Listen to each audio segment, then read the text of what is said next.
자, 네 번째는 데이터 모델링에 대해서 알아보도록 하겠습니다. 이 데이터 모델링은 우리가 이제 실제적으로 데이터베이스에서 뭔가 데이터를 잘 저장할 수 있고, 그리고 이제 그 개체, 관계 모델, 그리고 각각의 데이터들이 어떤 속성을 가져야 되는지, 그 속성을 분류하고 또 종류가 어떤 게 있는지, 그리고 관계형 데이터베이스니까 이 관계를 어떤 식으로 가져야 되는지 그런 개념과 내용들을 한번 살펴볼 텐데요. 먼저는 데이터 모델링이 뭐냐면 결국엔 현실 세계에 존재하는 이 수많은 데이터들을 우리가 컴퓨터에서 이제 동작 가능하게 만들어야 되기 때문에 이 컴퓨터 세계의 데이터베이스로 옮기는 그런 변환 과정이 필요합니다. 그래서 이런 변환 과정을 우리는 데이터 모델링이라고 하는데요. 이 데이터베이스 설계에서 가장 핵심 과정이 바로 데이터 모델링입니다. 자, 여기에 데이터 모델은 크게 개념적 데이터 모델이 있고, 그리고 논리적 데이터 모델이 있습니다. 이 개념적 데이터 모델은 우리가 이제 일반적으로 사람이 머리로 이해할 수 있는 그런 현실 세계를 개념적으로 모델링을 해서 그런 데이터베이스의 개념적 구조로 표현하는 도구를 의미합니다. 그래서 이 개념적 모델링, 그리고 데이터베이스의 개념적 구조로 표현한다. 이렇게 생각하시면 되겠고요. 이때 개념적 데이터 모델에서 가장 사용이 되는 방법이 개체 관계 모델입니다. 그래서 우리가 이제 개체 관계 모델이 무엇인지 살펴볼 거고요. 그 다음에 이제 논리적 데이터 모델인데요. 이 개념적 구조를 우리가 이제 잘 모델링을 했으면 이 개념적 구조를 실질적으로 논리적 모델링을 통해서 이 데이터베이스의 논리적 구조로 표현하는 이런 도구를 우리는 논리적 데이터 모델이다 라고 할 수 있습니다. 거기에서 이제 대표적인 게 바로 관계 데이터 모델이죠. 자, 그렇다면 과연 개체관계 모델은 무엇인지부터 살펴보겠습니다. 이 개체관계 모델은 피터 첸이 이제 제안한 방법인데요. 우리가 개념적 데이터 모델을 통해서 이제 뭔가 이 모델링을 해야 되는데, 이 모델링 과정에서 이 현실 세계에서 우리가 존재하는 수많은 개체, 그리고 개체와 개체 간의 관계, 이거를 개념적 구조로 표현하자라는 게 핵심입니다. 그래서 여기 이제 중요한 요소가 개체, 그리고 속성, 그리고 관계, 이 세 가지가 핵심 요소로 자리 잡고 있고요. 이 개체 관계 다이어그램은요, 개체랑 관계의 이 모델을 이용해 가지고 이 현실 세계를 개념적으로 모델링한 그런 결과물. 근데 이 결과물을 단순히 이제 어떤 저장하는 게 아니라 어떤 그림 형태로 나타내고 표현하는 것. 이게 바로 개체관계 모델의 굉장히 중요한 요소입니다.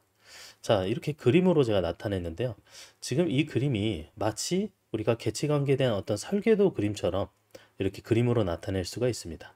그래서 이 그림만 보더라도 우리가 이제 다른 형태의 어떤 논리적 구조로 변환하는 게 가능하죠. 그래서 이 모습만 보더라도 우리가 지금 컴퓨터에서 이게 이제 동작할 때 어떤 개념적 모델로 가지고 있는지에 대한 어떤 결과물이라고 볼 수 있습니다. 이제 대표적으로 뭐 스튜던트, course, 그다음 lecturer, subject. 이게 이제 그 대학교에서 학생들이 어떤 과목을 어떤 사람이 가르치고 그다음에 어떤 주제에 대해서 과목이 개설되는지, 그리고 각각의 개체들은 어떤 속성들을 가지고 있고 개체와 개체 관계는 어떤 관계로 가지고 있는지. 그래서 아까 핵심 요소라고 하는 개체, 속성, 관계, 이게 이제 다 표현이 되는 게 바로 이 모델입니다. 이제 하나하나씩 살펴볼 텐데요. 아까 이 큰 그림에 우리가 개체라고 하는 이 엔티티는 사실 현실 세계에서 사람이나 사물과 같이 이런 구별되는 모든 것을 우리는 엔티티, 개체라고 얘기합니다. 그래서 이 엔티티가 결국엔 저장할 가치가 있는 중요 데이터를 가지고 있는 그런 어떤 사람이나 사물, 개념, 사건들을 의미하고 있고요. 그리고 이 개체는 다른 개체와는 구별되는 그런 이름을 가지고 있습니다. 그래서 각 객체만의 어떤 고유한 특성, 상태, 즉 속성을 하나 이상은 가지고 있는 게 이 개체의 일반적인 특징인데, 아까 우리가 그 그림에서 이 네 개의 개체, 이렇게 사각형으로 표현된 student, course, lecturer, subject, 이 네 개가 이 개체에 해당이 됩니다. 그 다음에는 attribute인데 attribute. 이거는 개체나 관계가 가지고 있는 어떤 고유한 특성이 있는데 이 특성을 우리는 속성이다라고 얘기합니다. 그래서 의미 있는 데이터의 가장 작은 논리적 단위를 속성이라고 보시면 되겠습니다. 이 파일 구조로 치자면 하나하나의 필드라고 우리가 이야기할 수 있는데요. 우리가 지금 배우고 있는 다이어그램에서는 다이어그램은 이렇게 원으로 이 원 타원의 형태로 표현을 해서 이 타원 안에 속성 이름을 표기하는 형태로 이렇게 그림을 그립니다. 그래서 스튜던트라는 개체에 수많은 속성들이 붙어 있죠. 그래서 이 속성들을 간단히 보면 date of birth 언제 태어났는지, 그다음에 합의가 뭔지, 나이, 그다음에 학번이 있겠죠. 스튜던트 아이디, 그다음 학생의 이름, 그리고 실제 주소가 어떻게 되는지. 근데 그 주소는 부분적으로 이제 여러 가지 속성으로 구분이 될 수 있죠.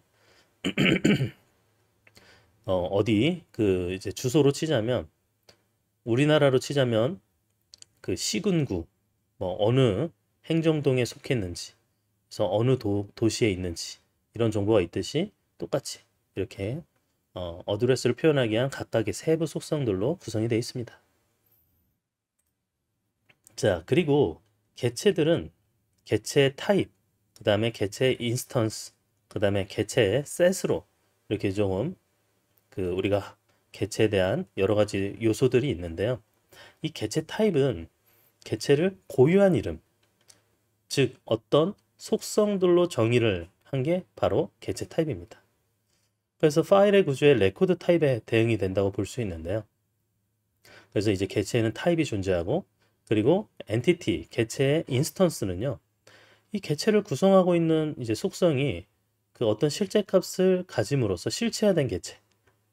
그러니까 이제 개체가 구성됐고 이거를 실제 값을 가지는 실체화된 개체를 우리는 인스턴스라고 얘기합니다. 혹은 이제 인스턴스 대신에 occurrence라고도 얘기하는데요. 이 개체의 인스턴스는 이 파일 구조로 치자면 레코드의 인스턴스에 대응이 되게 되어 있습니다. 자, 그리고 이제 엔티티 셋인데요. 이 개체 집합은 특정 개체 타입에 대한 어떤 개체 인스턴스들을 모아놓으면 우리가 이걸 개체 집합이다 라고 얘기를 할 수가 있습니다. 자, 이거를 제가 이제 예시로 나타내면 아까 스튜던트라는 개체 이름이 있었죠. 근데 이 스튜던트라는 개체 이름은 이제 여러 가지 속성들, 즉 이 개체 이름에 같이 속한 여러 속성들이 포함되어 있는데요. 이 속성들이 스튜던트 아이디, 스튜던트 네임, 에이지, 어드레스 이런 여러 가지 속성들이 포함되어 있는 스튜던트라는 개체, 이게 하나가 바로 개체 타입입니다. 개체 타입. 그리고 개체 인스턴스는 실제 이 개체 타입에 따라서 값들이 존재할 거 아니에요. 이 형식에 맞춰서 해당하는 속성들을 만족하는 값들, 그게 이제 실제적인 값들이 들어갈 텐데, 여기 보면은 학번 2019 3213 이런 학번이 존재하죠. 그 다음에 학생 이름 홍길동, 그 다음에 나이 22, 그 다음 어드레스. 그러니까 이렇게 실제적인 값이 들어간 형태를 우리는 개체 인스턴스다라고 얘기합니다. 이런 인스턴스들이 모여서 있는 걸 바로 개체 집합이라고 하는 겁니다. 네, 그래서 아까 우리가 얘기했던 그 개념, 이 세 가지 개념이 이런 식으로 이제 각각 구분해서 살펴볼 수가 있습니다. 그러면 이제 속성에 대한 분류인데요. 이 속성도 사실 이제 다양한 어떤 여러 가지 형태의 속성이 존재하는데요. 이 속성 값이 개수에 따라서 개수에 따라서 단일값 속성이냐 다중값 속성이냐로 구분을 하는데, 이 값을 하나만 가지고 있는 속성을 단일값이라고 그러고요. 값을 여러 개 가질 수 있는 걸 우리는 다중값이라고 합니다. 예를 들어서 이름과 나이와 같은 값 하나만 있는 걸 단일값 속성이라 부를 수 있는 거고요. 그리고 다중값 속성은 값 자체는 여러 개를 가질 수 있는 속성입니다. 다중값을 가지고 있죠. 예를 들어서 이제 연락처. 근데 이 연락처라는 게 여러 어떤 형태의 값을 가질 수 있죠. 그리고 연락처가 하나가 아니라 여러 개일 수 있잖아요. 자, 그 다음에 의미의 분해 가능성 측면에서 단순 속성이냐 아니면 복합 속성이냐 이렇게 두 가지로 구분을 할 수가 있는데요. 자, 단순 속성은 그 의미 자체를 더는 분해할 수 없는 이런 속성입니다. 그래서 분해할 수 없는 상태, 그러니까 가장 단순한 형태로 이미 분해가 된 거죠. 그래서 더는 분해가 안 되는 이런 값들, 예를 들어서 이제 도서의 ISBN 혹은 가격과 같은 이런 속성들은 더 이상 분해할 수가 없죠. 그런데 그에 반해서 이 복합 속성은 의미를 아직 더 분해할 수 있는 이런 속성을 복합 속성이다라고 얘기합니다. 아까 우리도 살펴봤지만 이 주소는 주소를 좀 더 세분화된 형태로 분해할 수 있잖아요. 그리고 또 생년월일도 마찬가지로 연, 월, 일이라는 세부 속성으로 분해할 수가 있습니다. 그래서 분해가 가능한 형태는 복합 속성이다라고 얘기를 하는 거죠. 자, 그 다음에 기존의 속성 값에서 유도되는 그런 유도 속성이 있습니다. 이 derived attribute라고 하는데요. 이 기존의 어떤 속성 값에서 유도가 되는 거예요. 한마디로 다른 속성이 있는 값을 통해서 뭔가 집계되거나 예를 들어서 평균이라거나 합계라거나 이렇게 그 어떤 특정 속성 값에 의해서 유도가 돼서 결정이 되는 속성, 이런 게 바로 유도 속성이라고 이야기를 할 수가 있겠습니다. 자, 그 다음에 속성에 여러 가지 종류가 존재하는데요. 이 속성에는 널 속성이라는 게 있습니다. 널이라는 의미가 이제 널값을 허용하면 널 속성을 의미하는데, 널값은 실제 우리가 어떤 값이 아직 결정되지 않았거나 존재하지 않거나 모르는 값, 즉 우리가 이제 값으로 특정하게 공백을 넣거나 0을 넣거나, 근데 공백이든 0이든 공백을 넣든 0을 넣든 그건 값이 들어간 상태거든요. 근데 우리가 아직까지 그 값이 결정되지 않았거나 혹은 미싱된 누락값인 이런 상태를 표현해야 되잖아요. 그래서 그런 것들을 우리는 널이라는 값으로 표현을 합니다. 아직 결정되지 않았다, 모르는 값, 그리고 아니면 존재하지 않는 값이다 라는 표기인 거죠. 그 다음에 이제 키 속성이 있는데요. 이 키 값을 우리가 이제 또 이 각각의 개체 인스턴스를 식별하는 데 사용되는 속성이 있습니다. 그걸 키 속성이라고 해요.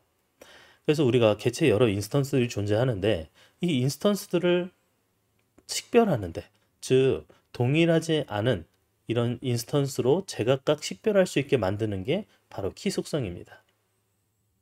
그래서 모든 개체의 인스턴스의 키 속성 값은 달라야 돼요. 이 반드시 유니크한 값 자체가 같은 게 존재할 수 없는 그런 속성을 가져야 됩니다. 예를 들어서 우리 핸드폰 번호가 같을 수 있나요? 핸드폰 번호, 여러분이 다른 사람과 같은 핸드폰 번호를 가질 수가 없는 것처럼 이 키 속성도 다른 어떤 속성의 값이랑 같은 값이 존재할 수 없는, 그래서 모든 개체 인스턴스가 다른 속성 값을 가지는 것, 그게 바로 키 속성입니다. 그래서 키 속성을 만족하기 위해서 둘 이상의 속성을 묶어서 복합하게 키로 구성하기도 합니다. 자, 그러면 이제 속성 종류에 대해서 우리가 예제를 살펴볼 텐데요.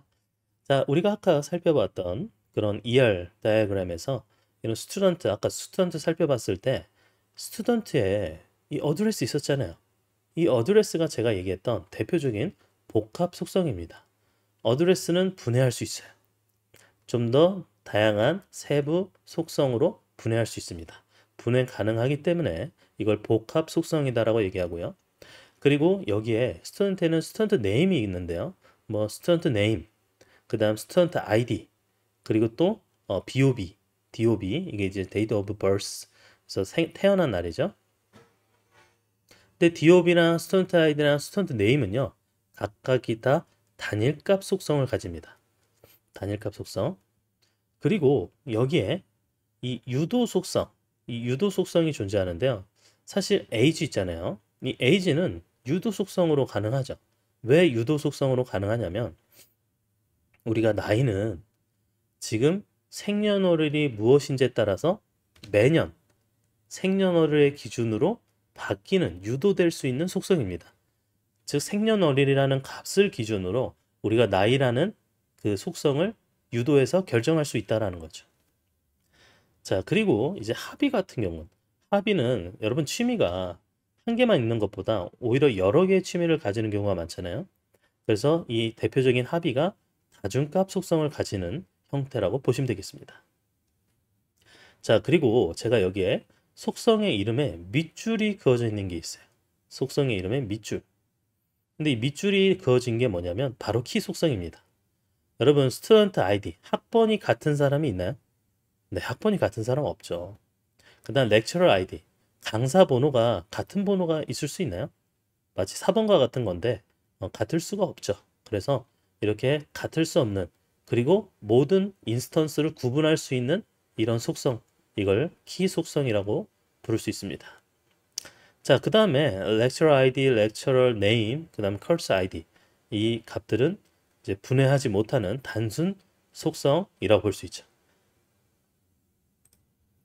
자, 그리고 이제 우리가 개체가 무엇인지, 속성이 무엇인지, 그리고 마지막 관계가 무엇인지 배워볼 텐데요. 관계는 릴레이션십입니다. 개체와 개체가 맺고 있는 의미 있는 연관성. 이 개체 집합들 사이에 어떤 식의 대응 관계가 있는지, 즉 어떻게 매핑되어 있는지를 의미하는데요. 이 관계는 그래서 관계에 따른 유형이 있습니다. 이 관계에 참여하는 개체의 타입 수에 따라서 우리가 이렇게 기준을 나눌 수 있는데요. 이항, 삼항, 순환 관계를 가질 수 있습니다. 그래서 개체 타입 2개가 맺는 관계를 이항 관계다 라고 할 수 있고, 개체 타입 3개가 맺는 관계를 삼항 관계다 라고 얘기할 수 있습니다.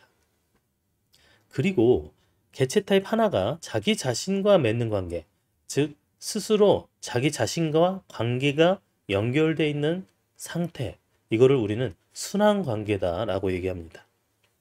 자, 그리고 그 밖에 이제 관계 유형을 참여하는 개체 타입의 수 기준 말고 매핑되는 카디널리티 기준으로 나눌 수가 있는데요. 자, 이 개체와 개체가 매핑될 때 그 매핑되는 카디널리티가 어떻게 되는지에 따라서 관계 유형을 구분할 수가 있습니다.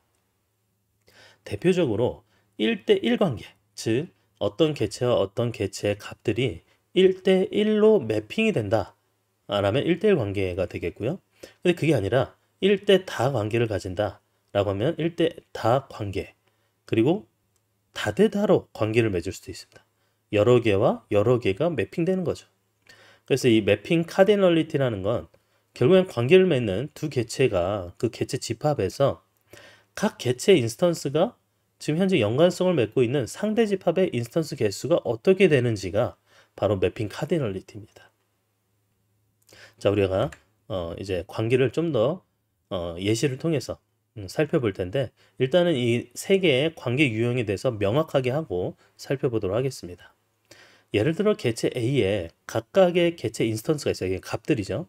개체 A에 각각의 인스턴스가 개체 B에 개체 인스턴스 하나와 관계를 맺고 있다.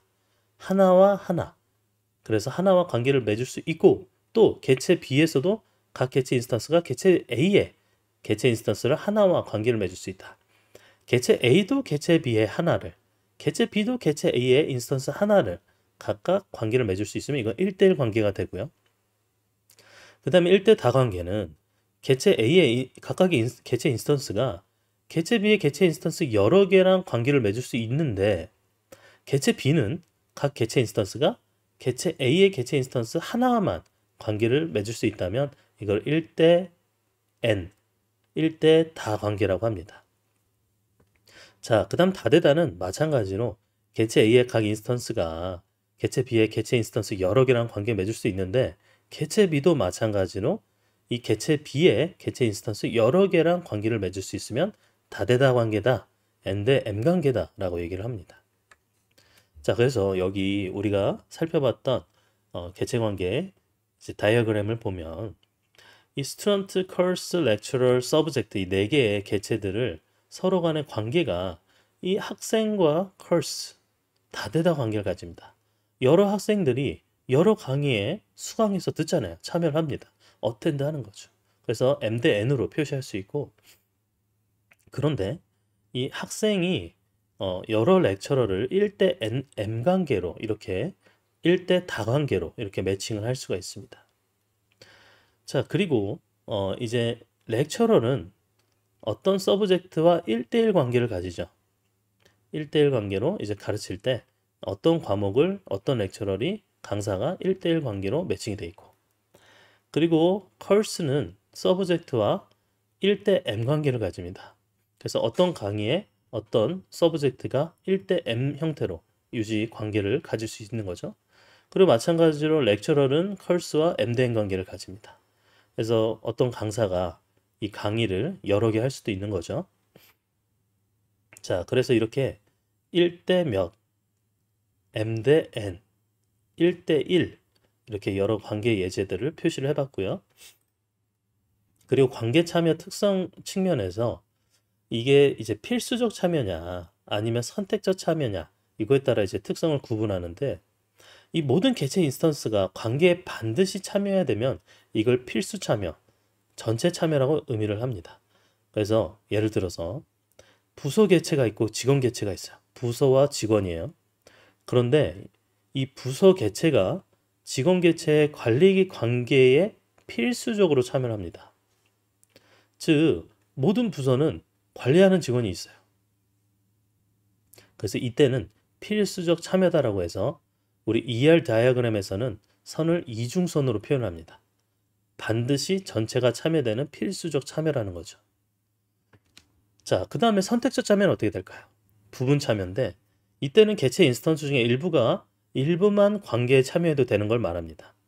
뭐 예를 들어 직원 개체가 부서 개체와 관리 관계에 있어서 선택적으로 참여한다. 즉 부서를 관리하는 직원도 있지만 관리하지 않는 직원도 존재할 수 있다라는 거죠. 부서를 관리하지 않는 직원 존재할 수 있잖아요. 그래서 이거를 전체 참여, 부분 참여, 필수적 참여, 선택적 참여로 구분을 하는데요.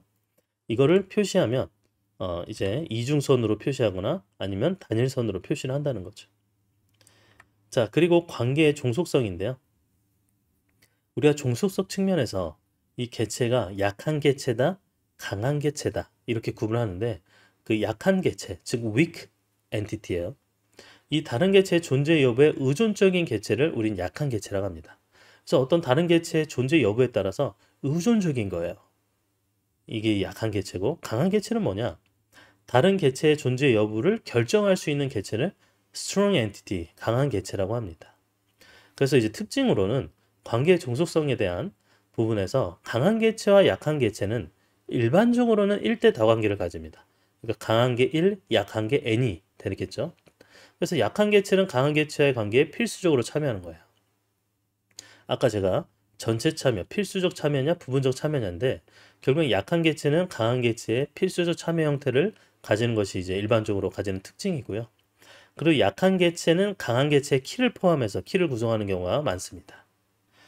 자, 그래서 우리 ER 다이어그램으로 보면 약한 개체는 이렇게 이중 사각형 그리고 약한 개체가 강한 개체와 맞는 관계는 이렇게 마름모, 이중 마름모 형태로 표현을 합니다. 자, 그러면 지금 현재 employee랑 department를 가지는 관계, 이 관계에 있어서 이 employee는요, 결국엔 어떤 한 디파트먼트에 속하게 되죠. 1대 N으로 속하게 됩니다. 근데 어떤 디파트먼트에는 반드시 속해야 되는 이런 강한 전체 참여죠. 그래서 모든 직원은 어떤 부서에 속하게 돼 있어요. 그래서 1대 N 관계인데 반드시 참여하니까 이렇게 이중선으로 표시가 돼 있죠. 그리고 직원들 중에 한 명이 디파트먼트를 뭐 하냐? 바로 관리를 하는 겁니다. 그래서 우리 부서장이 있잖아요. 디파트먼트 장. 그래서 한 명이 관리를 하는 거죠. 그래서 어떤 직원 한 명이 디파트먼트를 관리하는 이런 형태로 이렇게 표현을 할 수 있다는 겁니다. 이게 바로 관계의 종속성 표시고요. 그 다음에 employee는 dependent, 즉 이 디펜던트 관계, 그 뭐 가족들, 그래서 직원들이 가지고 있는 1대 N 관계, 가족이 여러 명일 수 있죠. 1대 N 관계를 가지고 그리고 여기는 dependence of라죠. of.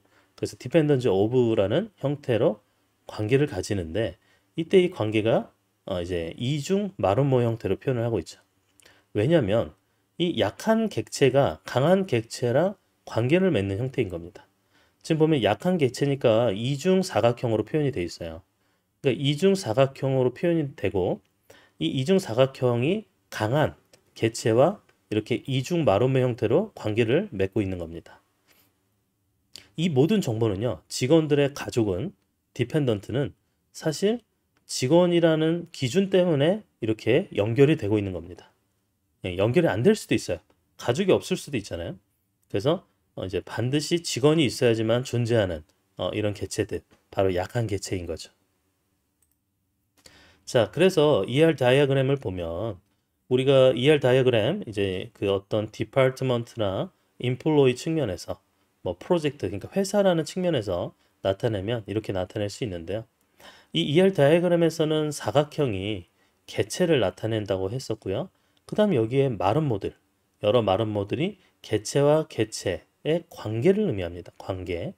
그리고 여기에 개체와 관계 속에 연결된 타원, 이게 바로 각각의 속성들을 표현하고 있는 거죠. 속성들. 그래서 이 속성들을 표현하고 관계, 개체들을 표현하는 방법이 사각형, 마름모, 타원으로 되어 있고요. 그 다음 여기에는 링크, 연결선이 있습니다. 이 각 요소를 연결하는 연결선들이 존재하죠. 그리고 여기에 레이블을 우리가 표현할 수 있는데, 레이블은 우리 아까 관계를 1대 1 관계냐 1대 다관계냐 아니면 다대다 관계냐를 표시한다고 그랬잖아요. 그래서 그 표시를 위해서 레이블을 명시를 해줍니다. 그래서 여기 보면 어떤 직원이 어떤 속성을 갖고, 인플로이라는 개체가 어떤 속성을 갖고 있는지, 그리고 이 인플로이는 디파트먼트에 일을 하게 돼 있고요. works for죠. 그래서 이거는 1대 n, 그러니까 어떤 부서의 직원이 여러 명이니까 1대 n 관계로, 그리고 매니지하는 측면에서는 1대 1로, 그리고 디파트먼트는 또 여러 가지 속성들이 있고, 그 다음 디파트먼트에 여러 프로젝트가 돌아가죠. 그래서 디파트먼트 기준 프로젝트가 1대 n 관계로 관계를 맺습니다. 그리고 이 직원들도 이 부서에서 일하지만 어떤 프로젝트를 수행하게 돼 있는데, 그래서 works for 입장에서는 이 프로젝트의 m 대 n 관계로 다대 다로 연결되어 있죠. 그래서 여러 직원들이 여러 프로젝트에 참여하는 게 가능하잖아요. 그래서 이런 식으로 표현이 되어 있습니다. 자, 그리고 아까 얘기했던 그 디펜던트의 속성이죠. 그 가족이 이름과 성별, 생년월일, 그 다음에 관계가 어떻게 되는지 이런 것들을 연결하는 걸 알 수 있습니다. 1대 n 관계로. 그리고 인플로이는요. 인플로이는 슈퍼비전 측면에서, 그러니까 어떤 직원은 직원들의 개체 속에서 어떤 직원은 어떤 직원의 관리 감독을 받죠. 그러니까 이제 그 어떤 부서장이라거나 아니면 그 직원의 체계가 있잖아요. 부장, 대리 이런 체계에 따라서 누가 누구를 이렇게 감독하는지에 대한 명시를 이렇게 자기 순환 관계 형태로 표현이 되어 있습니다. 순환 관계가 이제 1대 n 관계죠. 슈퍼바이저 한 명이 여러 명의 그 바이저에 묶여 있는 여러 직원들이 있겠죠. 그래서 이런 전체적인 표현을 ER 다이어그램으로 이렇게 나타낼 수가 있습니다. 자, 이렇게 해서 우리가 전반적으로 그 데이터를 모델링하는 측면에서 ER 다이어그램이랑, 그리고 개체가 무엇인지, 그리고 속성이 무엇인지, 그리고 개체와 개체를 연결해주는 관계는 무엇인지를 살펴봤습니다.